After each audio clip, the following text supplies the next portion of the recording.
llama, or goat. There's something in the earth. I can smell it. It's in the ropes or something. Yeah. Where's it originally from? Mongolia. Yeah, where they would be. Yeah, and then it came over and then it was at the Temple of the Earth for a few years. Yeah. It was originally from Mongolia. Yeah. I'm sure I'm smelling. What is the insulation made of? Is that not lamb? Wool? Wool? Yeah, wool. It's wool. Lamb wool, often it's lamb wool. Yeah, I can smell the animal anyway. Yeah.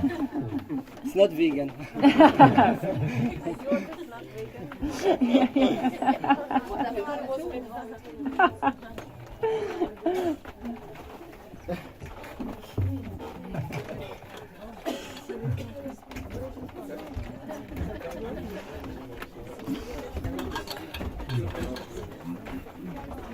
Cool. At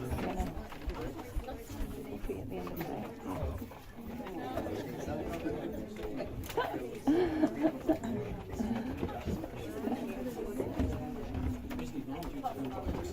We'll have to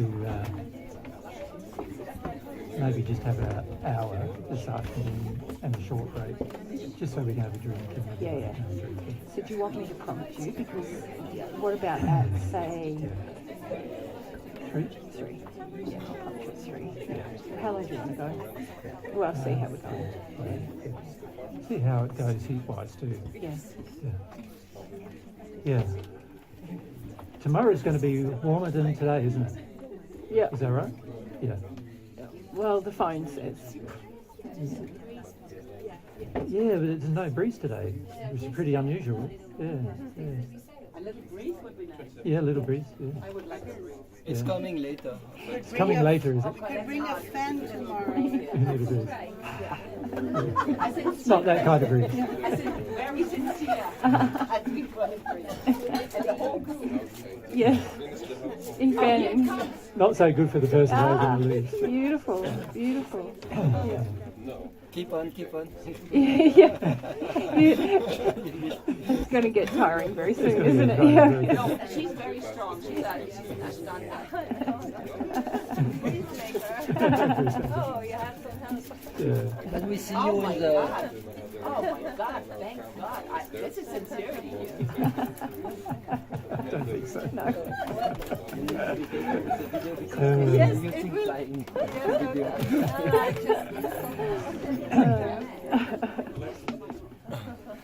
So we might try to break again about 3 o'clock, just so everyone can have a bit of a breather. If it gets warmer in here, it might get a bit.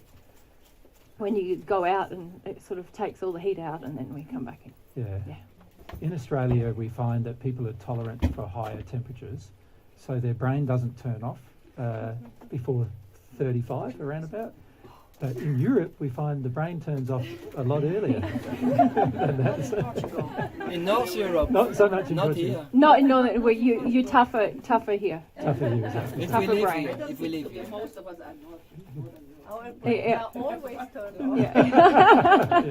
Never turned on the brain. Yeah.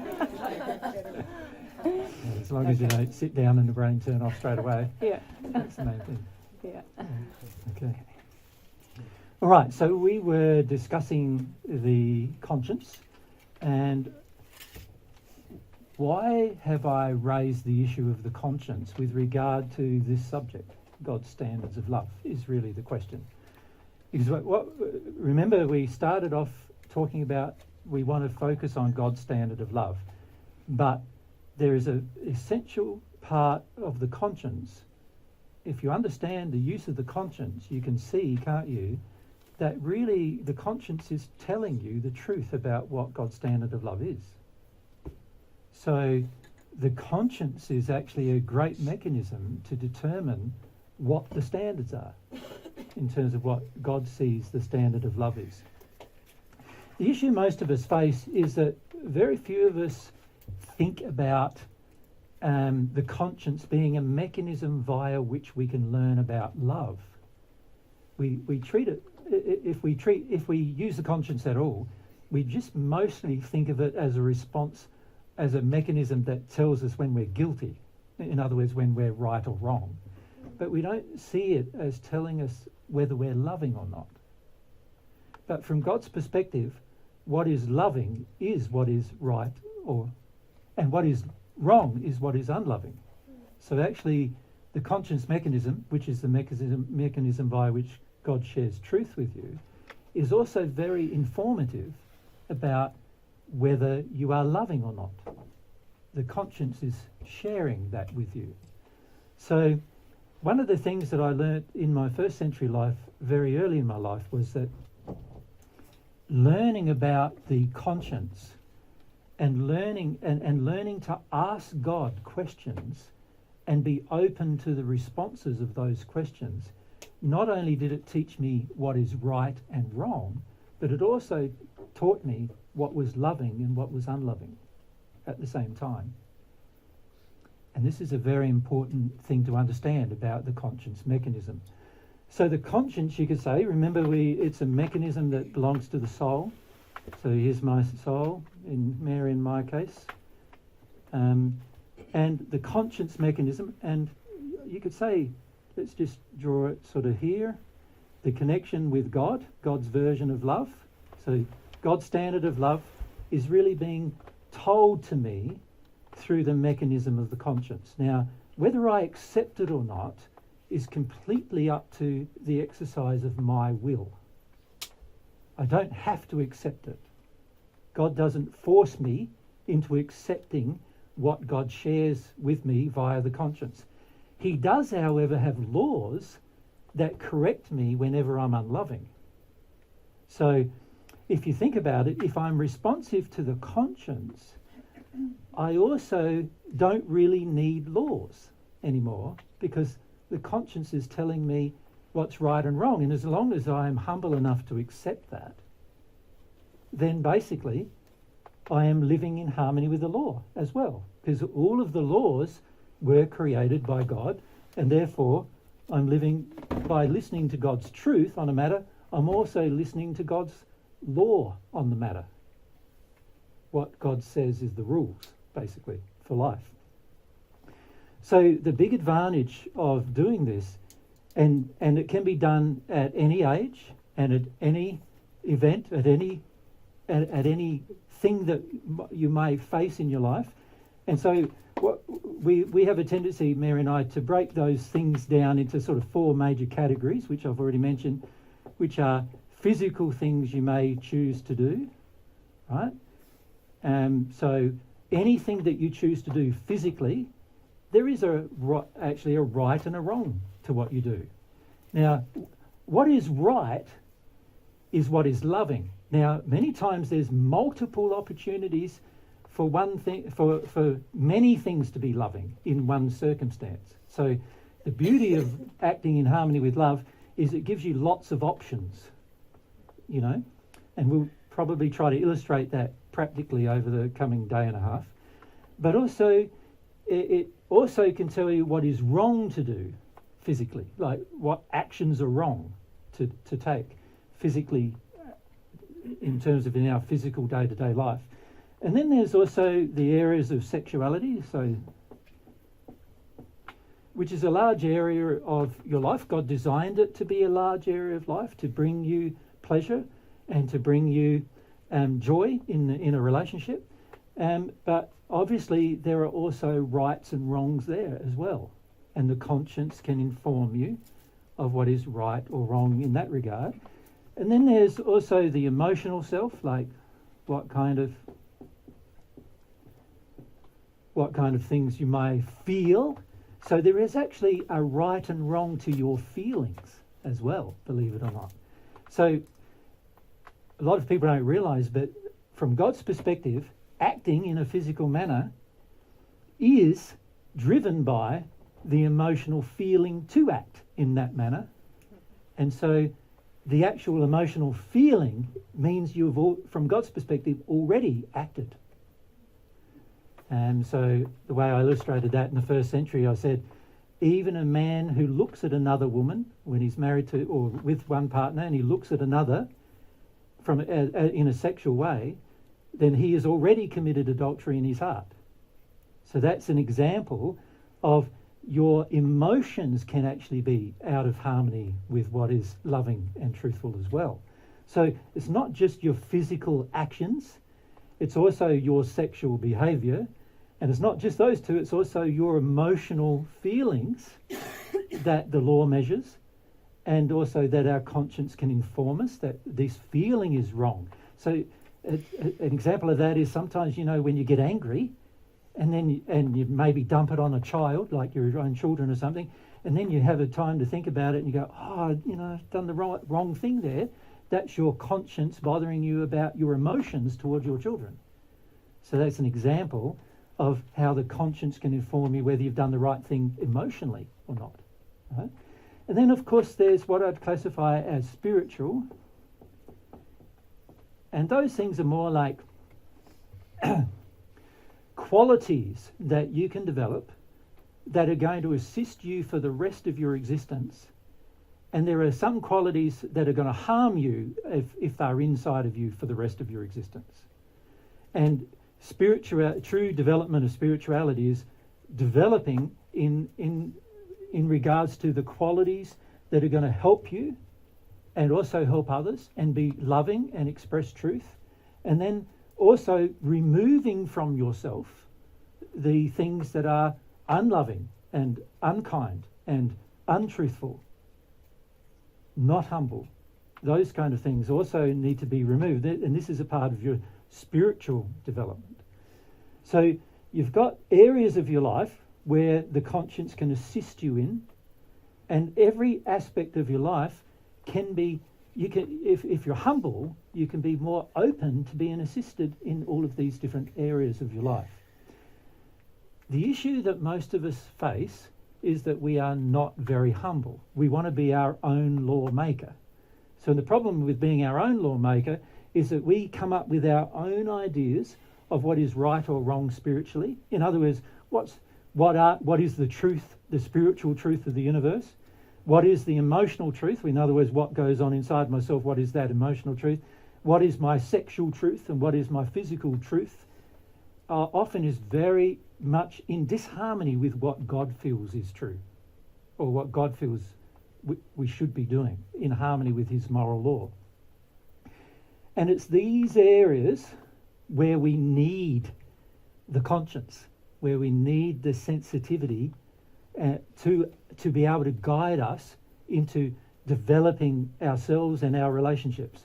So if Mary and I, both of us together, decide that it's not my laws in our relationship that matter, and it's not Mary's laws that matter in our relationship, but rather it's the laws, the more sensitive we can become to the conscience, the more we can feel what God's laws are regarding our relationship.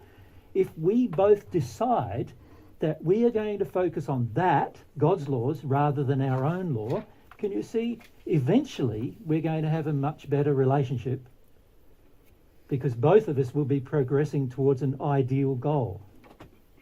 Make sense to you?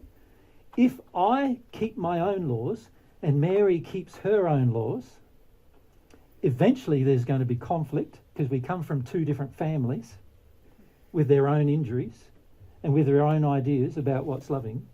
Eventually there's going to be conflict, and unless both of us have a focus on what is God's standards, we are going to end up in being in angry conflict with each other.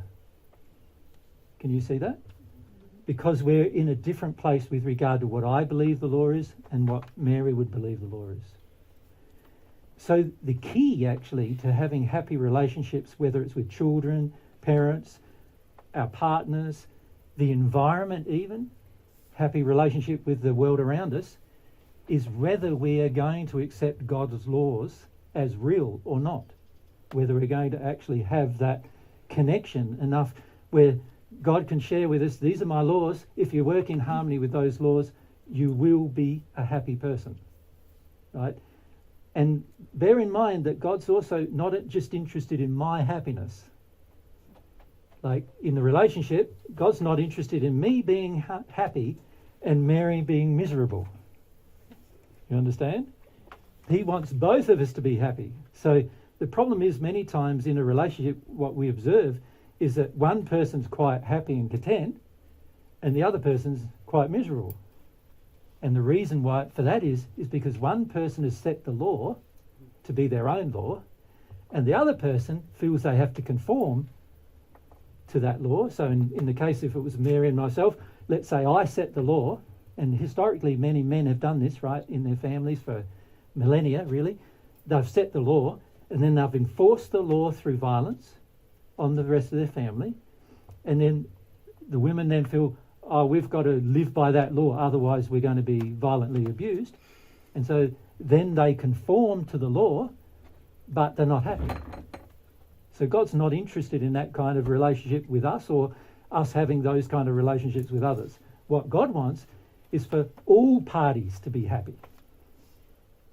And not to just have the semblance of happiness or the illusion of it, but rather to actually be happy in their heart is what God's looking for. This is why he created law, so that you could be happy if you engage the law. In fact, the purpose of all of God's standards is to make you happier. So it's not to punish you, and it's not to degrade you, and it's not to make you feel bad all the time, and it's not any of those things, but it's to make you happier. Happier people, happier individuals, happier society, happier earth, happier environment, happier when you pass into the spirit world, same. The goal is to make you happier. Right? So the purpose of the conscience is to help you be happier. So you could also say the purpose of God's standards is to help you be happier. When you hold on to your own standard, you are not going to be happier. As I think many of you have experienced in the past, right? Every time you've done that, it doesn't cause you to be happier. Right? And if you are happier, what about all the people around you? Are they also happier? Right? If you're engaging your own standards all the time, but you're expecting everyone around you to do what you feel are the standards, you might be happy, seemingly, but everyone else around you is going to be sad, angry, bitter, not really wanting your company, for the reason that they're not happy because your standards are out of harmony with God's. So it's a very important thing to ensure that our standards are in harmony with God's when it comes to these all areas, if you like, of our life.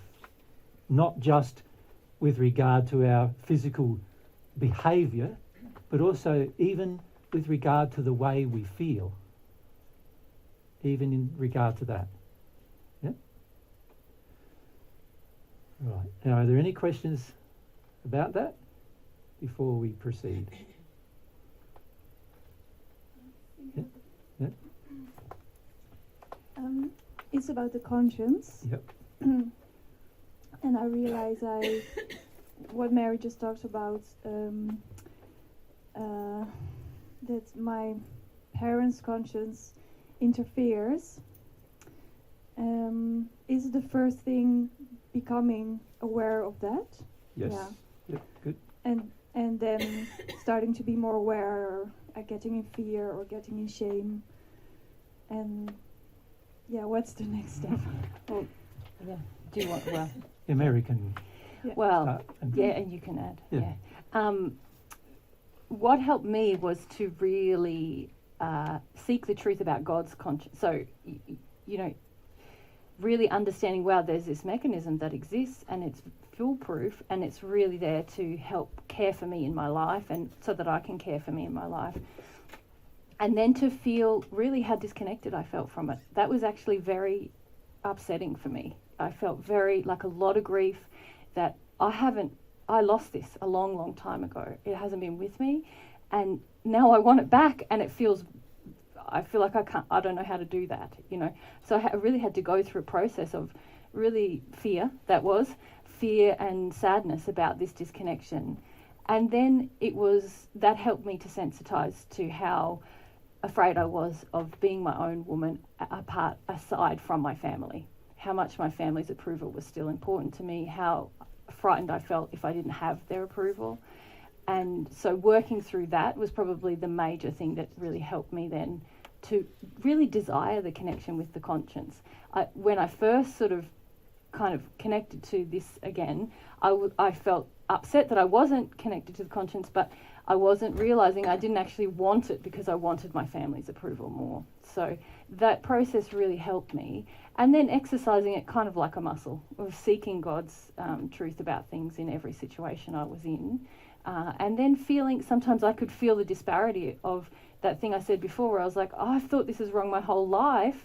And now what I feel from God, that this is right, and I've been actually ashamed of things like my love of truth and being truthful with everyone was something that I felt was a very bad thing about me, and that I was doing the wrong thing if I was honest and particularly very transparent. And so there was grief and fear, I guess. And it was I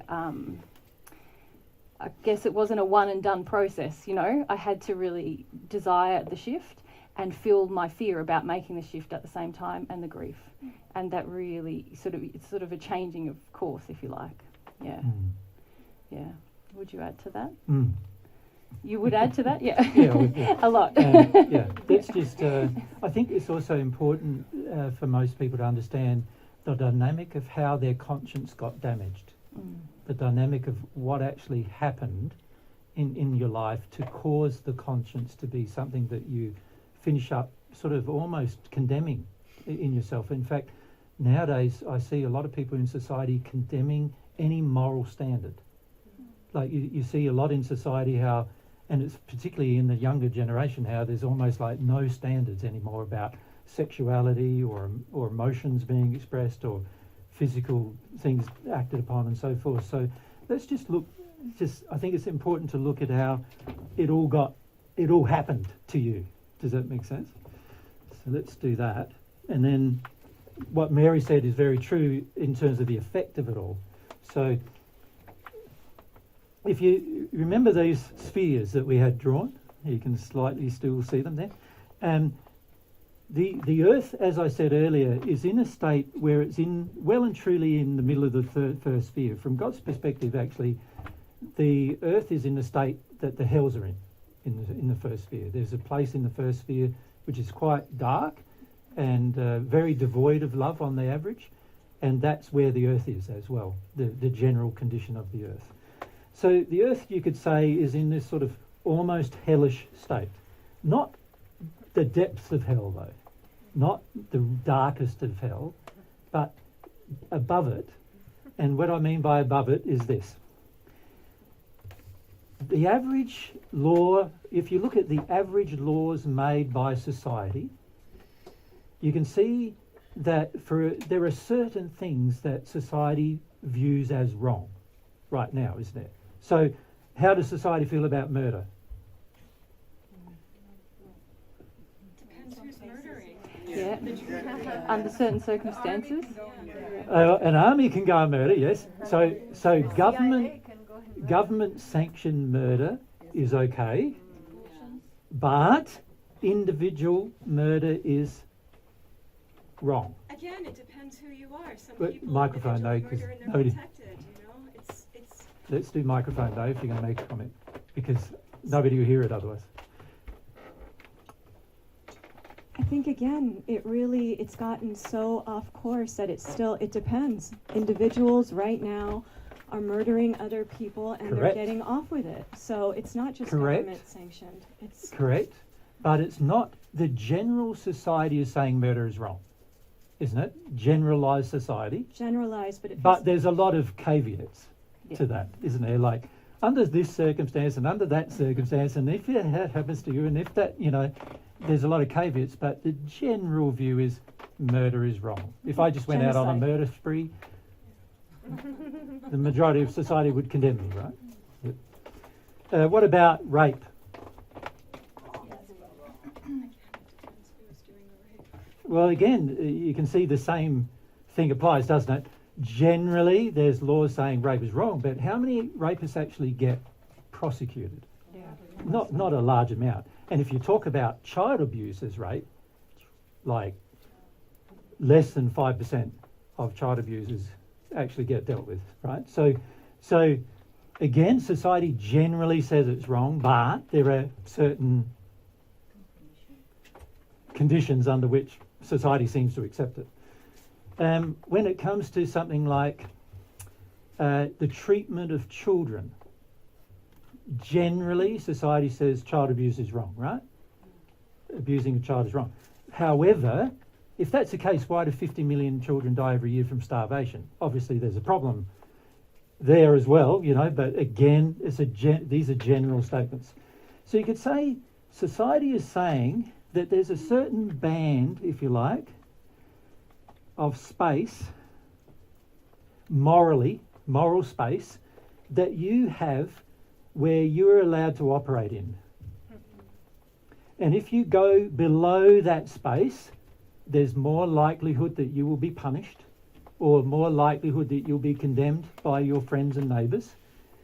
And if you stay in that space, it's more likely you'll be approved. You'll be accepted by society. So you could say this is an approval band, really, can't you? It's really a band in which you're approved of. Or you could say approved behaviour. Now here we're only looking at physical behaviour too, because like how many people actually have an abusive sexual feeling towards women? Like almost every man I've ever met has it. And yet that's okay. But from God's standard, that's not okay. But human standard is, well, it's just a feeling, so it's okay. At least he hasn't acted upon it, right? So there's an approved set of behaviour, you could say, right, where I'm allowed to do certain things, and those things will be approved of. But if I go below those things that are approved of, then I'm more likely going to get the attack of a higher number of society than before. A large number of society will condemn my behaviour if I go below that standard. So you could say this is like a standard of love, couldn't you? That really has been established. What humans believe love is, and this sort of becomes our standard. So this approved behaviour is a de facto standard of behaviour, a de facto standard of love that the world exists in. And unfortunately, it's in the hells. So that means that we're going to get a lot of bad results because what everybody thinks love is, love actually isn't. Now, there are some areas where this is actually very obvious, like murder and rape. Generally, most people will say, oh, well, that's wrong, right? But there are other areas that are very wrong from God's perspective, but most people on earth think are right. Right? An example of that is how we treat children. Yep.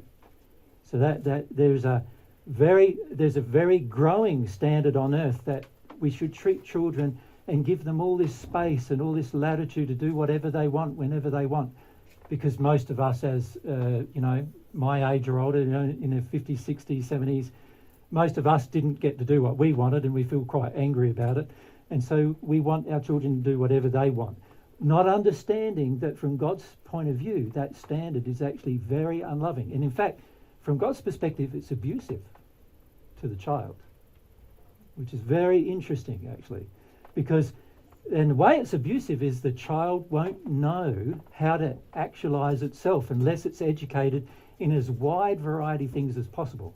It won't know what to choose.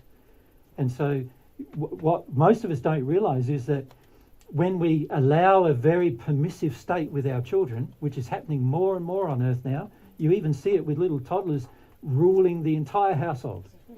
You know what I mean? Like whatever the little toddler screams about, everybody runs to its rescue, does whatever it wants. It can scream for anything and it gets whatever it wants. And this is very abusive to the child to allow this to continue, but most parents don't know how to correct it because they have learnt that I can't smack the child to correct it. So what do? Like, I don't know what to do. I don't know how to educate this child that what it's doing is unloving to the rest of us.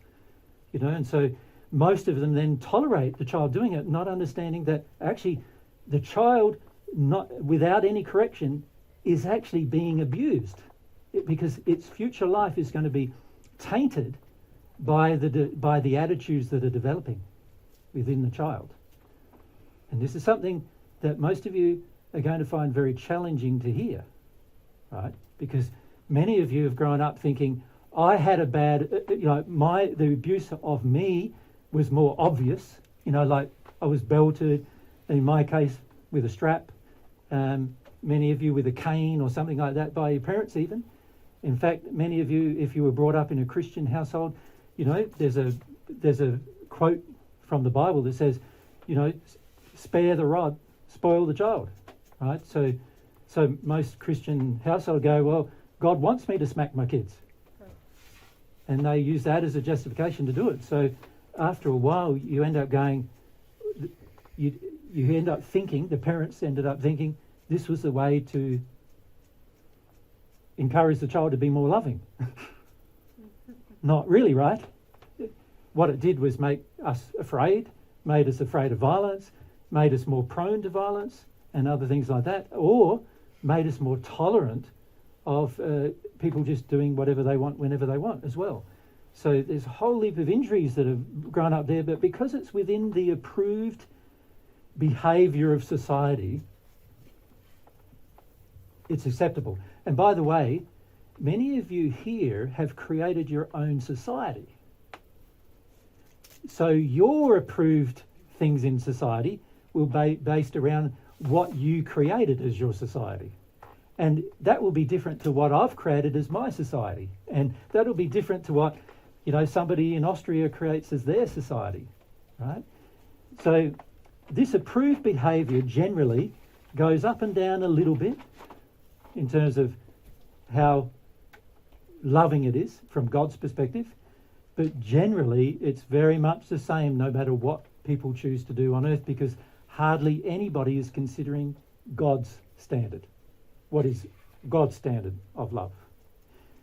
And because many people on earth are not receiving God's love, they don't automatically know what God's standard of love is.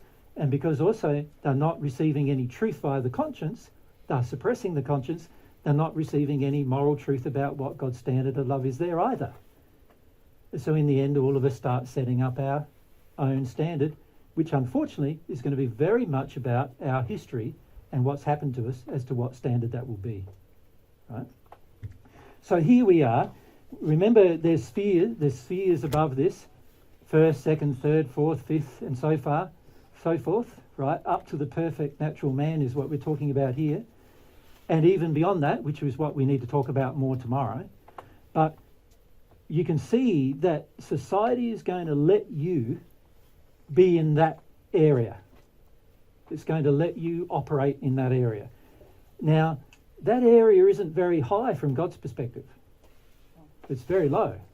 It's very low. So the standard that we have on earth is so low that whenever we just go a little bit, like all we need to be, let's put the mark in our orange, which is the standards of love, all we need to be is a bit higher here, and everybody looks at us as a goody-goody. And it's not cool to be a goody-goody, is it? So that's uncool to be that high of standard of love, even just above where society, or just below where society feels the limit is. You can't really go higher than that. But then if you go lower than here, you're a baddie, right? People want to generally stay away from you. Not all people, of course. If you're a drug addict and a murderer, then you'd be happy with that, right?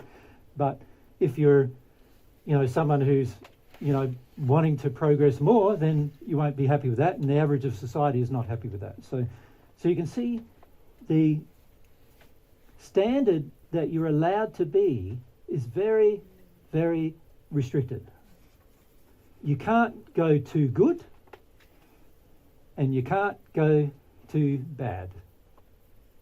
You have to stay in there. And this creates a problem for anyone who wants to have God's standards. Because God's standards are way up here. And this is society saying you can't go there. Right? In fact, you'll find the more you go there, the average person in society condemns you more for going there, which creates its own restriction, and particularly if you're worried about what people think of you, which most people on earth are, it creates your own restriction where you won't go any higher than what society is allowing you to go. Now, this also works in your family. So let's say Mary and I are together.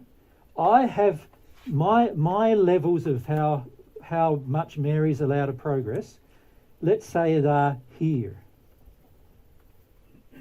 halfway in this approved behaviour of society. That's where I want Mary to be, right? And I'm happy with Mary when she's there. I think she's a great woman when she's there. I think she's perfect for me when she's there. I think I want to give her gifts to help her stay there.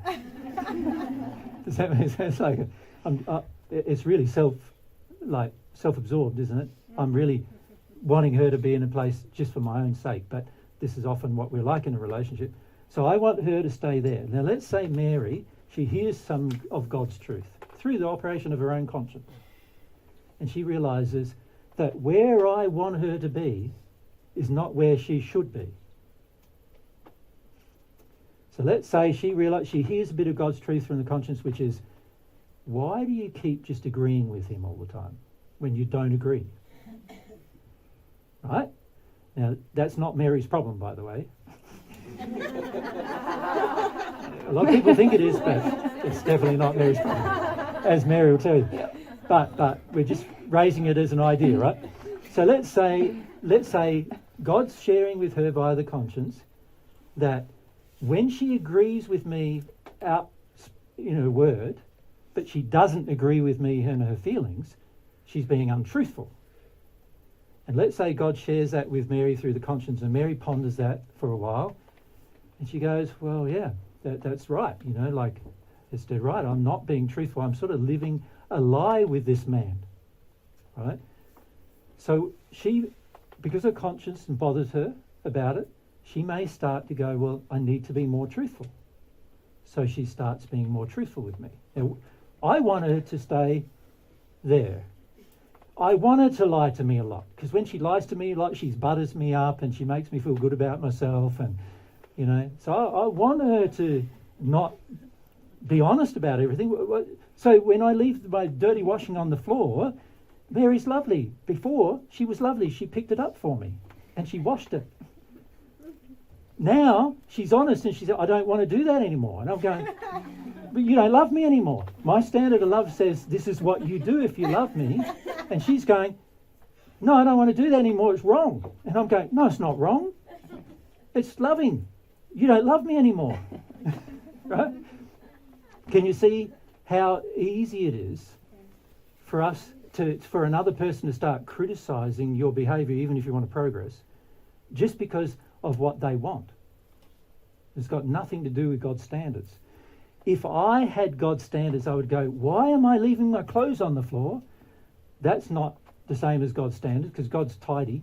And, God's organised. Imagine if God was untidy. If God was untidy, one day you'd have oxygen and the next day you wouldn't. Isn't that true?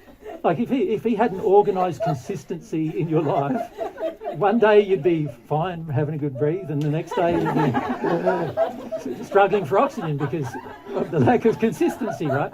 So me being untidy, not good. But if I'm not self-reflective, I'm gonna need somebody to actually say to me, you're actually wrong, right? So I need Mary. If she is more connected to her conscience, I really need her to say, you're actually wrong. And being untidy and leaving all your clothes all around is wrong. From God's perspective, it's wrong, right? It's not what you should be doing. You're lacking personal responsibility. That is wrong. You're forcing me to do something that you don't do for yourself. That's wrong, right? There's a whole heap of ways why it's wrong. And if Mary's just feeling the conscience and all the conscience has to say is what he's doing is wrong, it doesn't even have to tell her why it's wrong, but it'd be nice if she knew. But if she just trusted what he's doing is wrong, I need to stop it. Can you see? Because I want this standard of love that I have, I'm going to go, what are you doing? I'll be upset, won't I? And potentially even in a rage, and potentially, people get violent on these issues sometimes, right? That's how extreme it goes when they don't have their standard of love, so-called love, met, right? Now, if I was sincere and I noticed myself doing that, I would stop it, wouldn't I, if I was sincere? But unfortunately, the majority of us are not sincere either. We are demanding this certain level of love, the level of love that we've grown up with and we think is right. And by the way, it's very different for men and women as well. Like, the level of love required from a woman is much higher than the level of love required from a man on the planet at the moment. In other words, a woman has to be more loving than the man under most, society conditions. That is a general feeling of acceptance, and even the women accept that. Many of you women do accept that, right? Many of you even say to each other, we're more loving than the men are. Isn't that Proudly. true? Proudly. So you've even accepted that as real, but you do nothing about it, right, generally. Aside from just divorcing all men. Getting rid of all men is not the answer, by the way. It's not loving. It's not loving. Because it's not loving, it's not the answer, right? But the standards of love we have in a relationship are going to determine, aren't they, to a large degree, what finishes up happening to this relationship. And the same goes with the earth, actually. The standard of love you have towards the earth is going to end up determining what happens to this earth. Whether you can even live in it. It's going to determine that much, right? The standard of love you have. The standard of love you have is going to determine every relationship, every friendship, every partnership, every business arrangement, and what happens to the environment. And that's a sobering thought, really. If the earth is in this very narrow band, which is actually, from God's perspective, in a hellish band of love, and that standard of love is going to determine collectively, as well as individually, our future, then you can see there should be a strong imperative in the majority of us to be much more self-reflective and start wanting to raise our own standard of love, because the reality is the only standard of love you can change is your own. You don't have the power to change anybody else's. You have the power to inspire people, but not the power to change them. That belongs to them alone. Right? So unless I say to myself, this standard of love is no longer acceptable even to me, and I start adjusting it and start wanting to hear what God's standard of love is, there's a high likelihood that not only will I be unhappy, but also I'm going to cause more and more destruction in my own life and the lives of others, as well as with the environment and the earth itself. That's going to be the potential. So getting back to Nellie's question and Mary's answer, you can see that as long as I stay in this approved behaviour, and that approved behaviour is going to be determined by the people you care about the most. So if that's your family, the approved behaviour line is going to be your family's line. If that's your business relationships, then your approved behaviour is going to be in the line of whatever those business people think. If it's to do with your partner, then the approved behaviour will be whatever your partner thinks is approved, right? The problem with, in almost every case, is that it's not God's standard. So therefore, it's going to cause trouble in the future. Did I just cut out? No? That makes sense? So if you look at Nell's question, you can see that while you stay in this range of behaviour, everyone around you will be relatively happy. But as soon as you try to improve your condition of love, you can see there's a potential that everyone around you is going to start being very unhappy. And for the majority of us, we can't bear that. Emotionally, we haven't learnt how to bear that. And so that pulls us back down to be within the band. So to stay in this band, I must ignore the conscience. Because the conscience is prompting me, get out of that band's not loving. The conscience is telling me it's not a loving thing to stay there, but because everyone in society or everyone that I am in society with is telling me stay there, there's now a very strong motivation for me to ignore what my conscience is saying and stay there. And this is what happens to many people who hear divine truth. They start getting out of the band, and the people around them start attacking them for the changes being made. And as a result of that, the person feels inclined to go back within the band, or even worse, do divine truth on the sly. On the sly, like sort of in secrecy. So in other words, As a side hobby. while I'm by myself, I do what the conscience and God's telling me to do. But as soon as whether I'm with someone else, I modify my behaviour so they can't tell that that's what I'm doing. You follow? And that's even worse state, because now you're entering a state of duality and you're compromising principles that you know that are good for the sake of principles you know are bad. And that's a very damaging thing to do to your soul, to do that. There's going to be a lot of guilt in that, because the law is going to condemn you for that. God's laws will condemn you for that. So the real problem is, I need to be prepared to get out of this band no matter what anybody around me thinks. No matter what they feel, no matter how much they're upset with me about it, no matter how much they pressure me, no matter, even if they're going to kill me, I'm going to get out of the band. That's how strong it's going to have to be to get out of the band, to get out of this acceptable, approved area. And what I find is that most people on earth don't have the courage to do it. And it's only in the spirit world that they start to develop the courage, because as you progress in the spirit world, your environment automatically changes and you can see the change, and so that you're surrounded by people who are also changing, and so that makes your life easier. So that's one advantage of spirit world. Of course, you haven't learnt to do much on your own will, because everybody else around you is doing the same thing. So that's a disadvantage. The advantage of doing it on earth is you develop a strong will, a courageous will, a strong will, a will that can handle anything. Now that's going to stand you in good stead for your future, that will.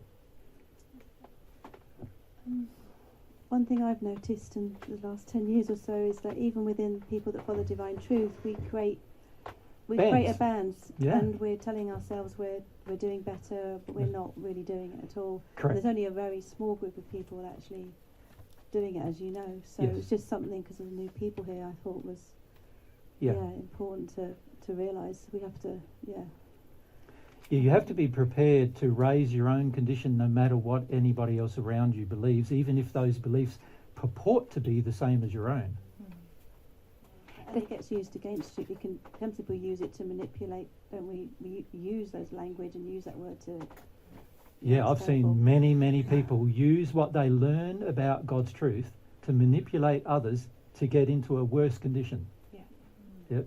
Which is it's a very dark thing to do, actually. To manipulate another person using so-called truth to manipulate them into a worse condition, very dark thing to do. And yet we see people doing that all the time. Yeah. Yep. Olga? You just...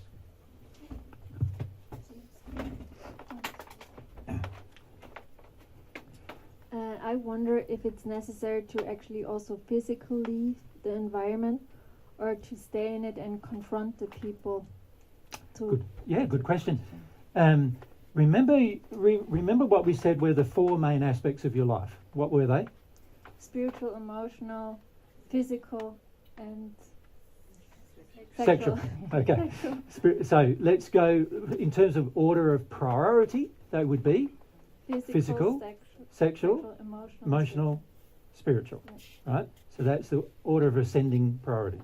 So when it comes to your physical environment, you want to create an environment that is enabling you to progress beyond these conditions, don't you? Yes. Yep. If you stay in an environment where this is the approved behaviour and you keep staying in it over and over and over again, then how more difficult is it going to be for you to get out of that environment? Very difficult. Very difficult, right? So at some point, there are going to be physical changes you're going to have to make, as well as sexual ones, as well as emotional ones, and as well as spiritual ones. Right? There's going to be beliefs you'll have to change. There's going to be emotions you have to change. There's going to be sexual behaviour and feelings you're going to have to change. And there's also going to be physical things you're going to have to do to make those changes. Right? You could say you need to create a space that enables your change. Now, if you're living with a partner, let's say I'm living with Mary and she wants to change, and I'm set. I feel she needs to, do things, even on a physical level, do things like pick up my washing, wash it for me, iron it, put it in my cupboard. Even if I feel that, can you see, every time she doesn't do that, what am I going to do? I'm going to blame her. Well, first I'll try reasoning with her. Don't you know you should be more loving? You're not loving to me. Yeah? You've been doing this before, and the more you've listened to that Jesus character, the more unloving you've become. Understand? So this is not good. He's bad for you. Stop, and I've seen some guys even bash the telly. Like, literally destroy their own telly to stop their girl from watching anything to do with more truth, right? People will go to that length, because they want to stop their partner from making the change that's going to challenge them into a higher condition of love. So I'll start just this. I've given a talk years and years ago about bribery, threats, blackmail, and all those things. Well, we normally start with the bribery. Like, if I wash my clothes, will you stop listening to this divine truth crap? You seem to be upset about me not washing my clothes and not drying them and not ironing them and everything. I'll do that. Stay with me. I'll do that. I promise you. But you've got to stop listening to this crap, because it's crap, right? Got to stop listening to it. So a bit of bribery there, right? And Mary goes, let's say she has a bit of fortitude, a bit of courage, and she goes, Nope. Oh. What am I going to do now? Basically, threaten. If you don't stop, I'm going to leave you, and I'm going to make your life so hard. I'm going to break up with you, and you know how you want me for security. You're not going to get any. I'm going to take you to the cleaners financially. I'm going to make sure that you're destitute. So, what am I doing now? I'm working on her fear. Her fear. Right, so work on a fear. Nope. No. What do I do now? Now, from now on, it depends on how good I think I am as to what I'll do. If I think I'm really good and I'm really developed, I won't hit her, I won't get violent with her, but I'll do all the things I just promised. I'll make it happen. And you probably do things like, well, now I'm going to tell all your family and all your friends that what you've done to me. Yep. We got married, you did these things for me, and now you're not doing them. You're in a cult. All I got to do now is say, oh, there's this guy in Australia came and he's Jesus, and my woman's in a cult now. And all of the family will go, yeah, she's in a cult. Yep. So what are they? Intervention. Intervention, And we've had actually some people we've now become friends with, who right back in the beginning, they've even tried to drug them and all sorts of things to stop them from making any change. Right? Of course, the more violent the action becomes, the more obvious it is that the person doesn't love you, right? Yep. But it's pretty tough still being in that environment. Okay, so I'm now in my violent stage, and the limit of my violence is going to be determined only by how much I think I'm a good guy. Really. So if I think I'm an okay guy to belt Mary, I'll belt her. But if I don't think I'm an okay guy to belt her, then I won't. If I think I'm an okay guy to make her life a misery through all sorts of other methods, I'll do that. But if I think I'm not an okay guy if I do that, then I won't do that either. You follow? But it's just how much pressure will I bring to bear to get her to stay where I want her to be is going to be very dependent upon my condition and my self-awareness. Right? And Mary is going to need courage, isn't she, to deal with all that. Can you see that? If she wants to get God's standards, she's going to need courage to deal with all that. Courage to deal with my potential levels of abuse that I bring to bear. Now, I'm saying this in a personal relationship, but the reality is often it happens with family members where parents get all upset. We've had lots of parents go, "You're in a cult now, and look what you're doing, and you know, you shouldn't be raising with us. We were bad parents. We were never bad parents. We did all the right things with you, even though we belted you and whatever else we did. We did all the right things with you. How dare you raise these things with? We're your parents. You should listen to us more than listen to anybody else." In other words, we're your parents, so we're your gods. Is really the underlying thought. And so often parents bring this pressure to bear. It can even be children that bring this pressure to bear. We've had some people who are in their 40s, 50s, 60s with grown children, and when they start making changes, the children are in a protest, you know, and they do as much as they possibly can, even trying to get their mother or father committed so they can take all their money off them so they have no freedom, even things like that, right? All you have to do is say they're in a cult, and you get away with a lot after that, right? That's what happens. Obviously, you're not in a cult, because Mary and I have no interest in telling you what to do with your life. We have an interest in educating you what God's standards are, but we don't ring you up every day saying, checking on you. Yvette, checking on you. What did you do today? How did you treat Andy today? What has he done to you? You know, you imagine our life would be a nightmare, wouldn't it? If we did that. So all we do is we present the truth to you and let you do what you want with it, right? So a cult doesn't do that, by the way. A cult presents the truth to you and enforces it, right? And condemns you and actually, in the end, excommunicates you if you don't do it, right? So. And I guess the flip side of that is, because you're talking to Olga about can you stay in the same environment and make changes? I suppose the flip side of it is some people try to create then a false environment where they're going to be safe to do all of their emotional work, and that doesn't work either, because you're basically trying to isolate yourself from reality to grow, and you can't do that either. In order to avoid your own emotions, really. Yes. Yeah. Yeah. So the key principle is humility, as I think I said to you in Austria. Yeah. But also doing things that are loving for yourself from God's perspective. Yeah. My general recommendation is this: stay in the environment you're in until such a time as it becomes very clear to you that in your environment people around you are not going to accept you staying there. Then leave.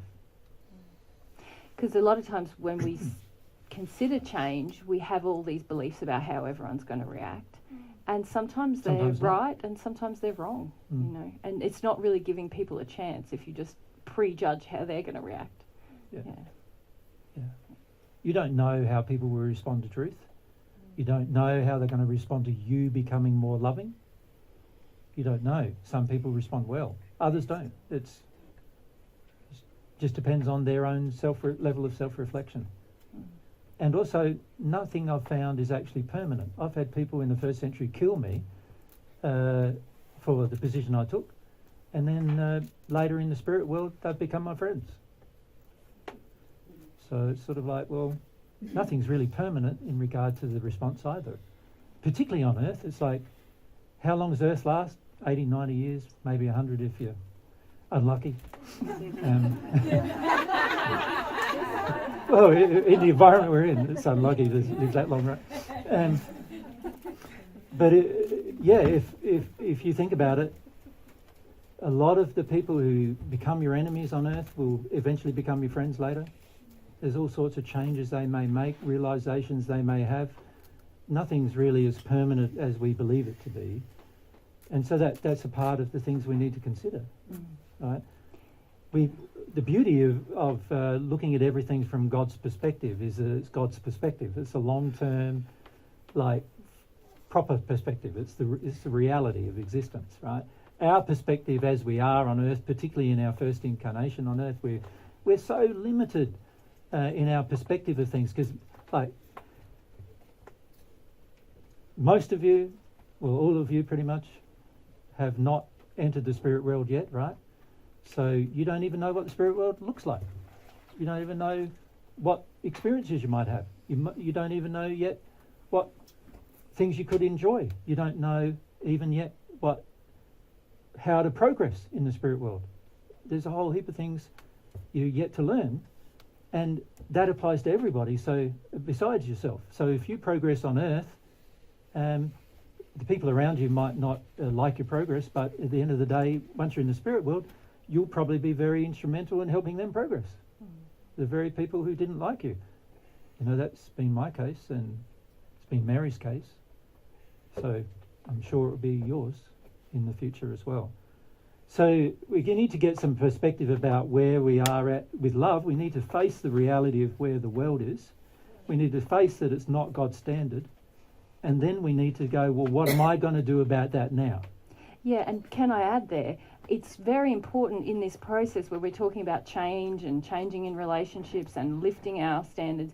It's so important to have God's perspective on ourselves and where we are in that as well. Because often I hear people come to a talk like this and they're like, yeah, that's right, all these other people are so wrong. But they haven't really established where they're at in relation to God's standard of love. And so you can't neglect that in this process, because you'll be tempted. In fact, it has to be your primary focus. It has to be the first port of call for you, because otherwise you are going to start applying your injured standards, not God's standards, to your life, and trying to kind of force other people around you to meet the standards, which is really where you started from, why the problems began in the first place. Yeah. Thank you. Yeah. Any other questions? Yep. Okay. Keep your hand up. So yeah. Hello. So I have 2 questions. One is I just wasn't clear, but are we going to actually? Are you going to explain God's standards to us, or is it something we're going to have to discover for ourselves? Of love, standards of love. Well, this is a very interesting question. Am I going to explain God's standards of love to you? Well, I might explain some, but how is that going to help you with your individual lives? See, your individual lives, you're going to come up, I'm not going to be around you 24/7. I've just told you I'm not a cult leader, so I'm not going to Follow up. Yeah. I'm not going to do all that. I don't expect you to. I just wondered if you're going to share what you discovered for yourself. Oh, yes, I don't mind doing that, and we will do some of that tomorrow. Obviously, in the amount of time we've only really got 10 hours together, haven't we? And already we've used like 4 of them. So obviously my ability to share with you all the different standards of love, bearing in mind there must be millions. Infinite. Yep, and there is actually millions of different things. Of course, they're guided by a few principles, but in terms of individual laws, there's millions.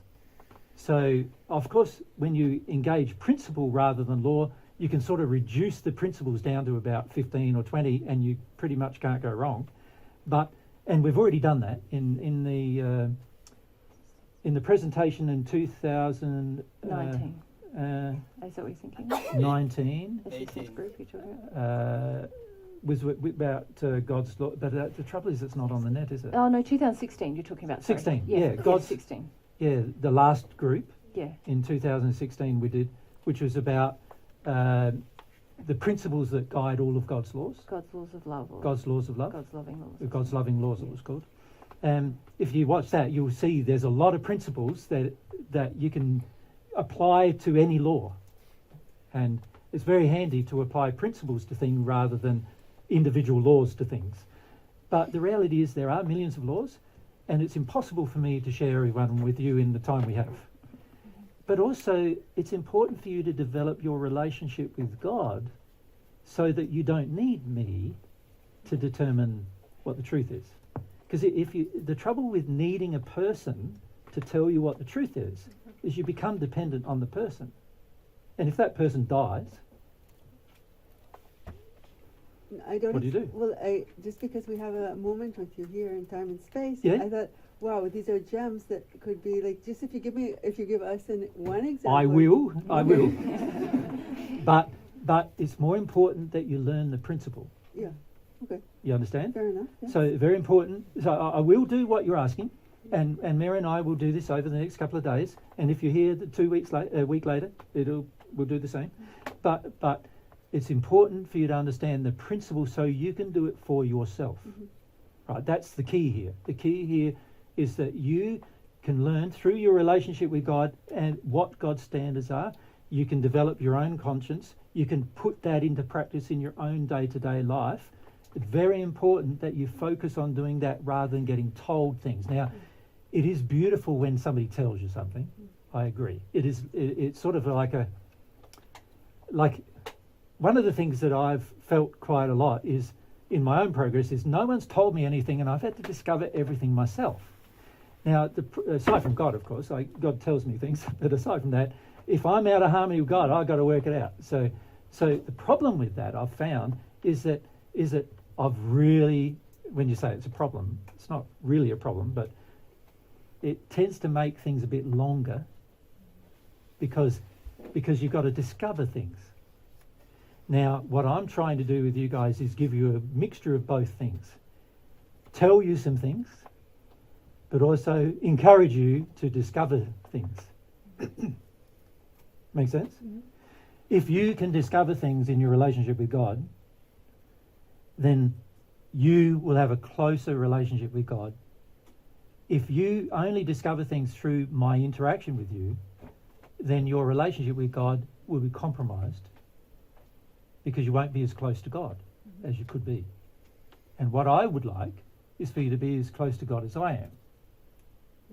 Because that's where the joy comes. So that's why we want to do it this way, right? So that's your first question, though. Yeah. What was your second one? So my second question is about the word God and this idea of God, which I always grew up like, I don't know if there's God, maybe there is, maybe it's the creation, the universe, like all these words, and I'm finding that I have this resistance to the word God. Very good point, yes. Mm-hmm. Most do. And I'm wondering, like, okay, this is an idea planted in my head that there is a God and he's called God, and then when I try, let's say, to talk to God, then I feel it's like something superficial that I'm doing because I was told there is a God. Yeah. And I'm like trying to, I guess I don't know exactly how to phrase what I'm wondering if you could help, like how I can come to it in a more like authentic way that feels more natural to me. Very good question. Okay. We actually answered that question in the last two groups. We talked about these things a bit, and we've, in the sense of, firstly, do you in your heart really feel that God is real? Like the entity of God is a real entity. And, you know, we talked about many ways that you can discover whether God is real, but the important thing is, if you do not feel God is real, then it's unlikely you will desire to connect to God through the conscience, and it's also unlikely that you'll desire to receive love from God. So resolving the issue for yourself as to whether God is real or not is a very important thing to do. Yeah, and it's important to start from the point of not knowing. Like what you really described is, I actually don't know. So now I'm trying to engage with all these things you're talking about, but it doesn't feel real because I don't actually know.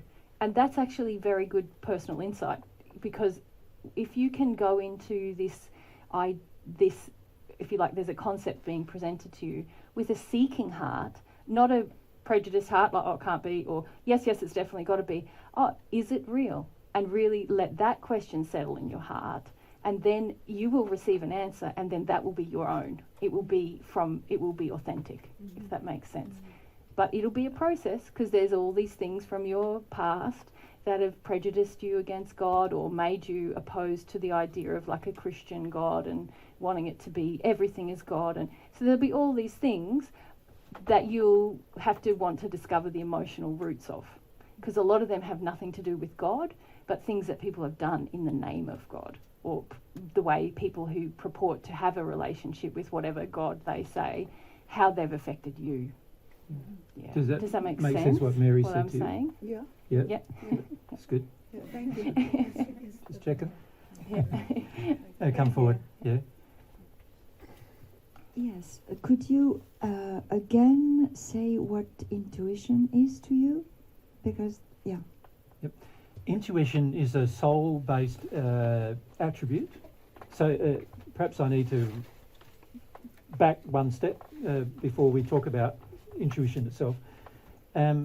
When your soul was created, there are certain potentials that your soul was given versus instinctual things that your soul was given. So if we divide, and remember I'm talking about the one soul, which is including of its two halves, so of which you are one half. So here we've got the whole soul. I don't know where S came from there, but it's an F.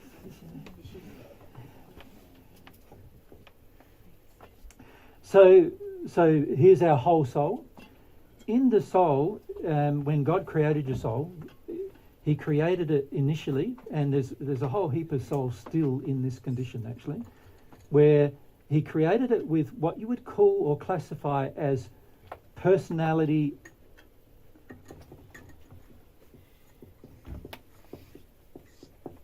Or another word for that might be a certain type of nature. Right? So God created each individual soul with a different personality and nature actually. So there's not one soul Mary and I have met ever that has the same personality and nature as another. And in fact, in the spirit world, this is how we don't have names in the celestial heavens. There's no names of people really, and you know the person because of their soul-based personality signature. It's sort of like that's their name, whatever their signature is. And this personality and nature God has created directly. You can enhance it by developing it, but you can't change it. Does that make sense to you? So with the personality and nature you've been given by God, you cannot modify it. You can try to suppress it, which people do on earth a lot, and also in the spirit world.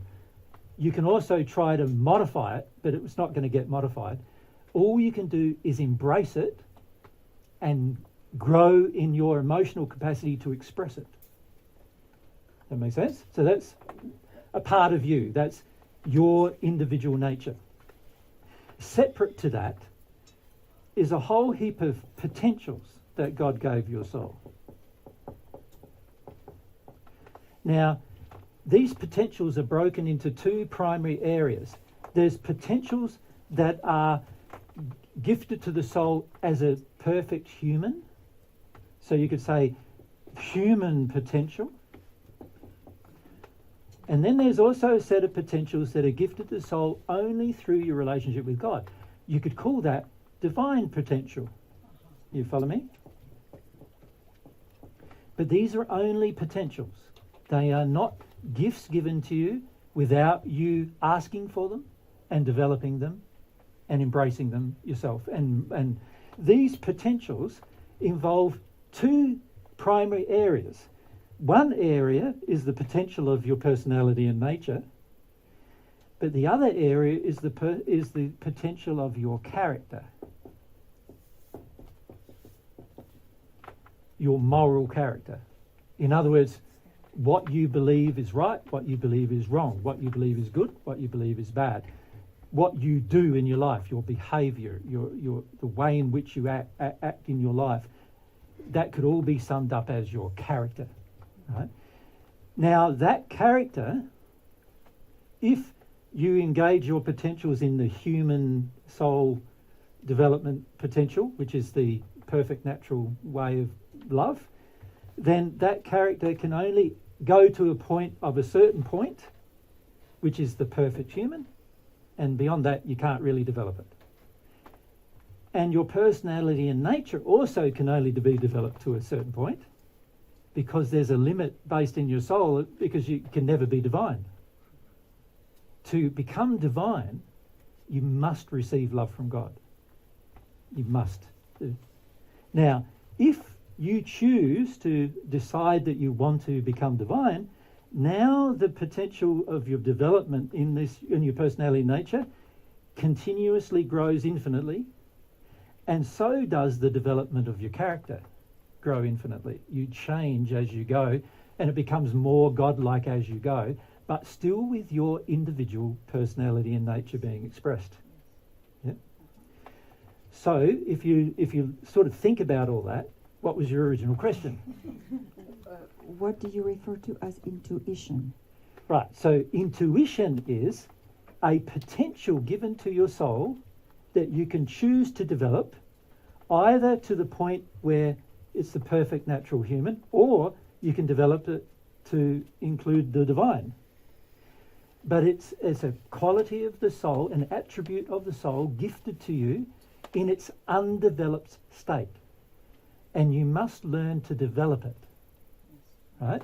Now, in terms of its definition, intuition is the ability to sense what's going on around you without needing words or obvious indications through your senses.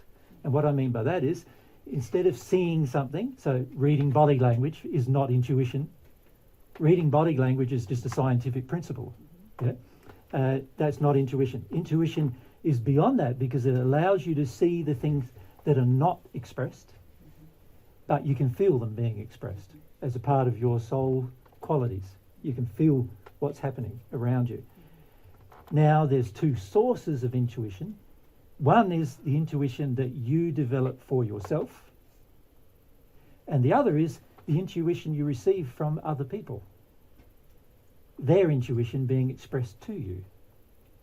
An example of that is what many of you call intuition is not actually intuition. It's a spirit who is guiding you, telling you his intuition or her intuition. Or her sense of what's happening. Her sense of what's happening, or his sense of what's happening. Giving you knowledge of what they see that you maybe wouldn't see otherwise. And that's not the same as you developing your own intuition. So we see a lot of people in New Age circles in particular have become very reliant on the intuition of spirits, thinking that it's their own intuition, when actually they are very undeveloped with their own intuition. They're just receiving knowledge from spirits.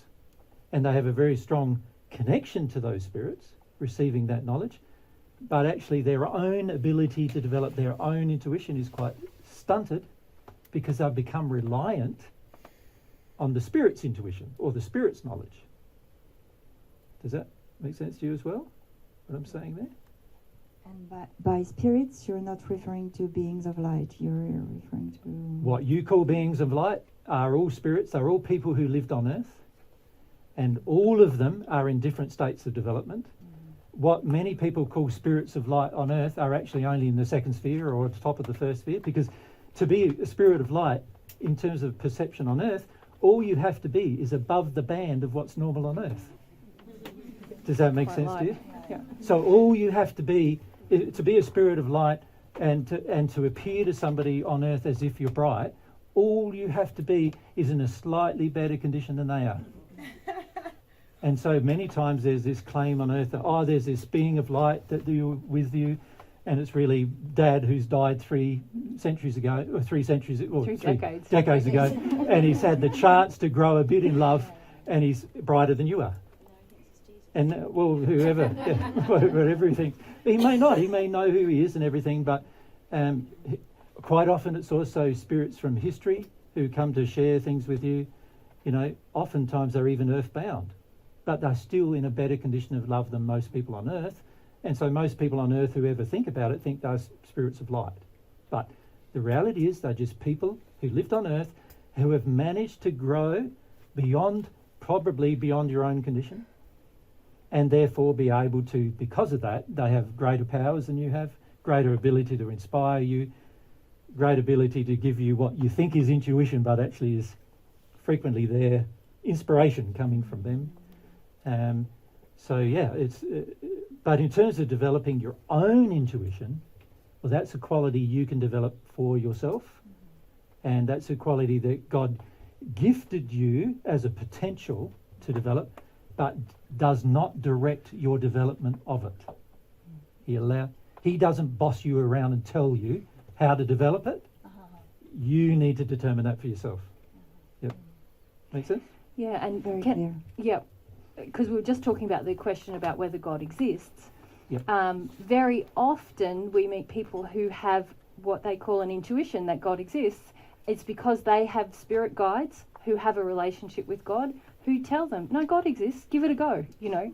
And then other people don't have guides yet or maybe never will have guides who have a relationship with God, and they often receive other answers that they call their gut feeling or their intuition, but it's really the spirits with them giving them their impressions of what they think is important or real. Or what they think God is. What they think God is, what's real, what's...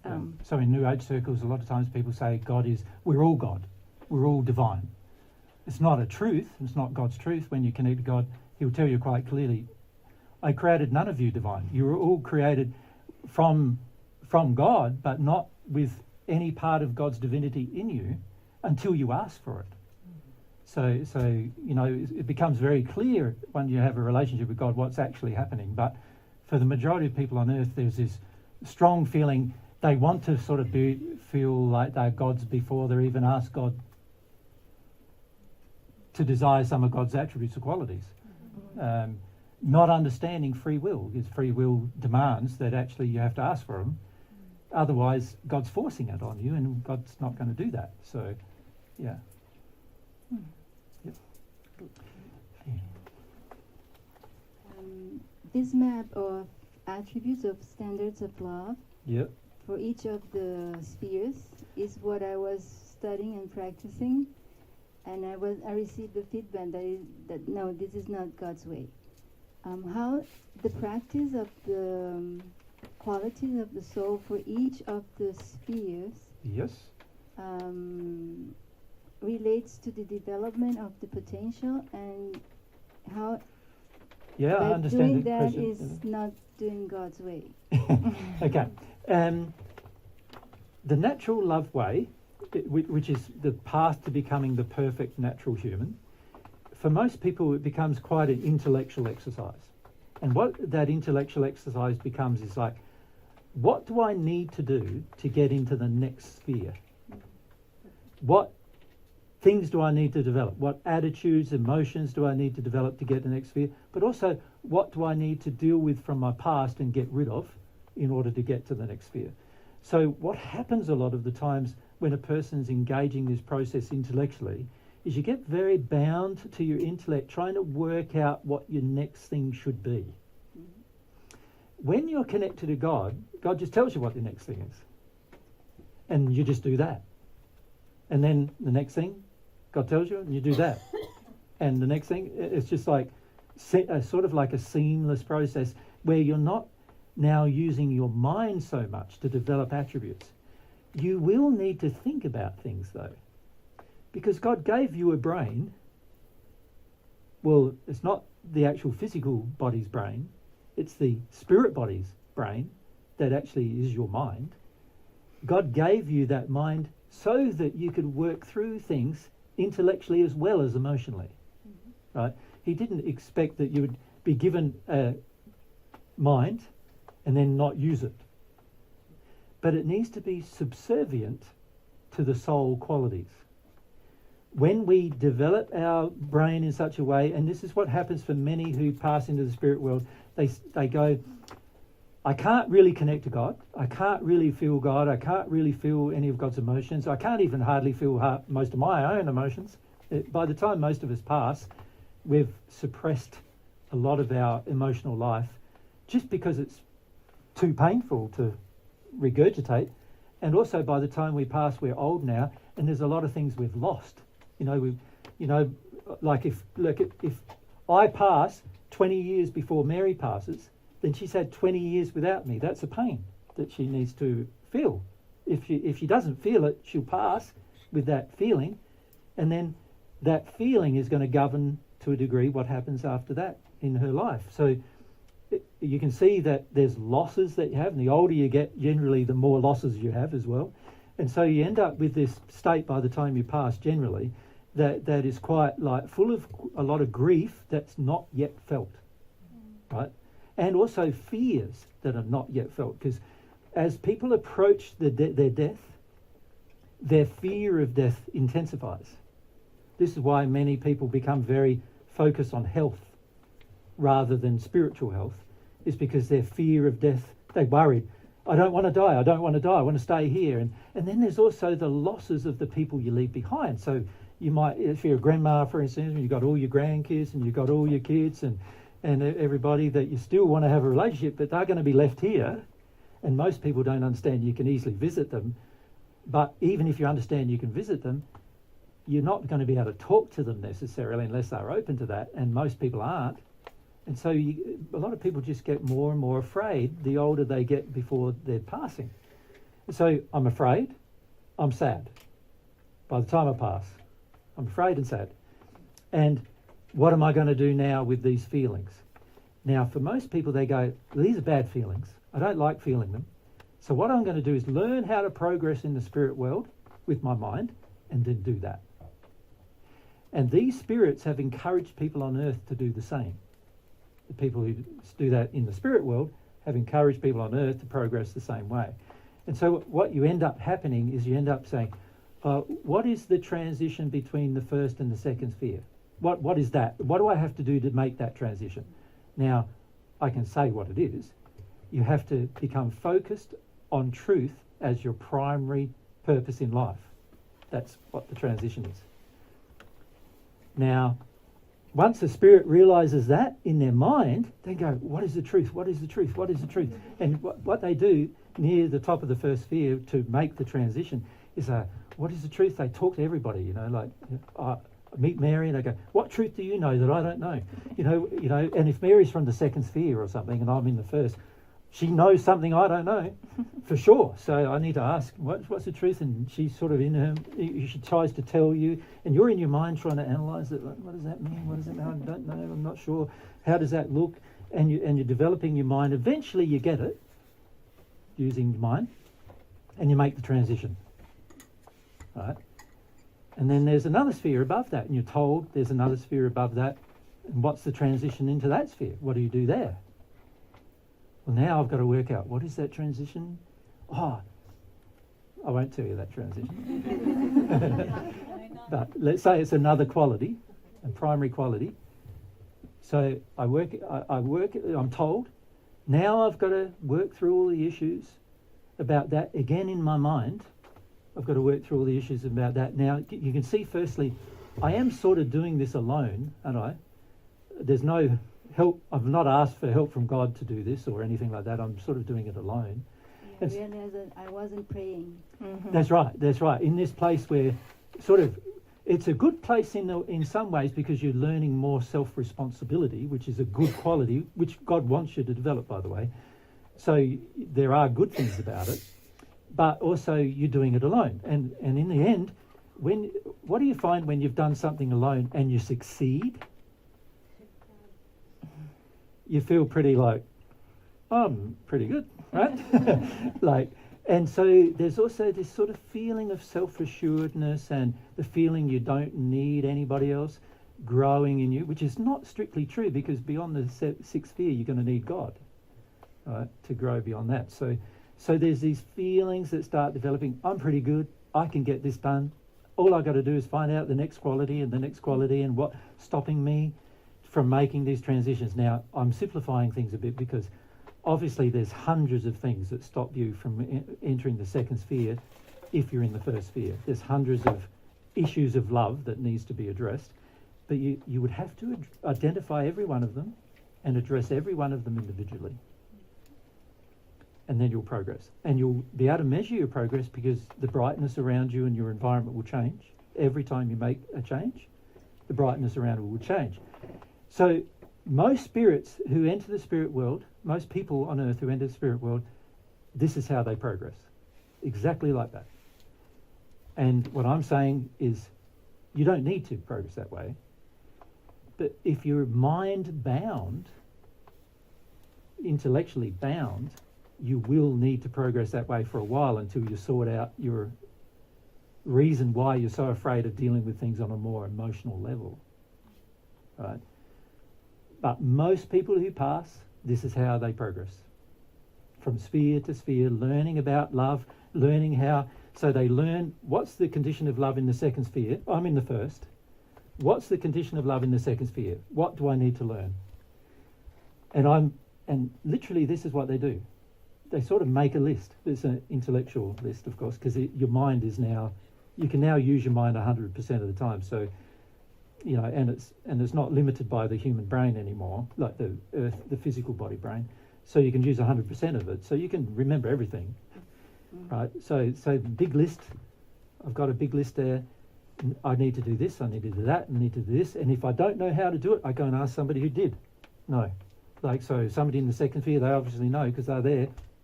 So I ask them. And so you end up talking a lot to people, finding out from them. This is the progress of the perfect natural man. But it's not the progress towards God. It's not the progress to divine. To the divine, you need to have a relationship with God. You need to have a relationship with God. It's emotional. It's not intellectual. You need to open and expand yourself emotionally in order to have a relationship with God. That relationship requires you to be open and larger and more expansive so that you can approach the infinite. God's infinite in nature. God's love is infinite in nature. God's truth is infinite in nature. And as you receive more of God's love, you approach the infinite. So to grow that way requires a completely different understanding. And it's not intellectual. You can't actually do it intellectually. It's impossible, actually, to do it intellectually. And in fact, in the seventh sphere of the spirit world, the one above the perfect natural man, you literally lose your mind. Like, it's a real thing. You go through the process of completely becoming emotion, soul dominant. And your mind is just a subservient servant to your soul. So you don't sort of lose the capacity, intellectual capacity, but your mind no longer dominates anything you do after that point. And in fact, you can't become at one with God without that happening.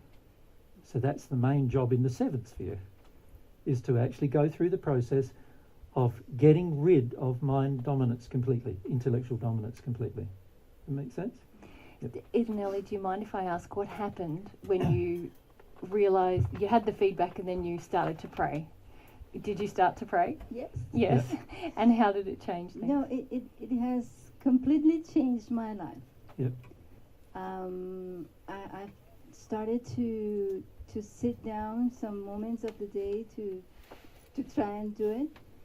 And it takes a while because it is difficult to get to a sincere point where I feel that I'm emotional. Mm-hmm. And I get to this place that you usually talk about, that it is both happy and sad. Yeah. Because I do feel that, wow, it was always there and I was not talking to him or her. Mm-hmm. So it gets very the regret of not having doing and thinking that I was in the divine love path. Yeah.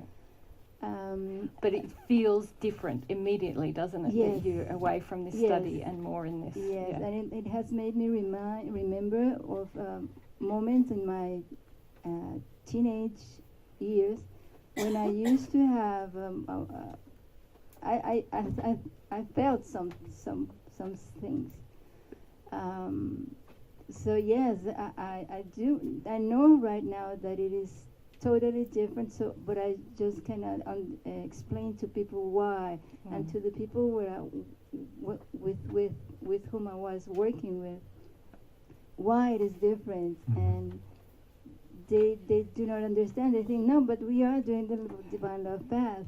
Yeah. And this thing that you were telling her that I was actively sharing this.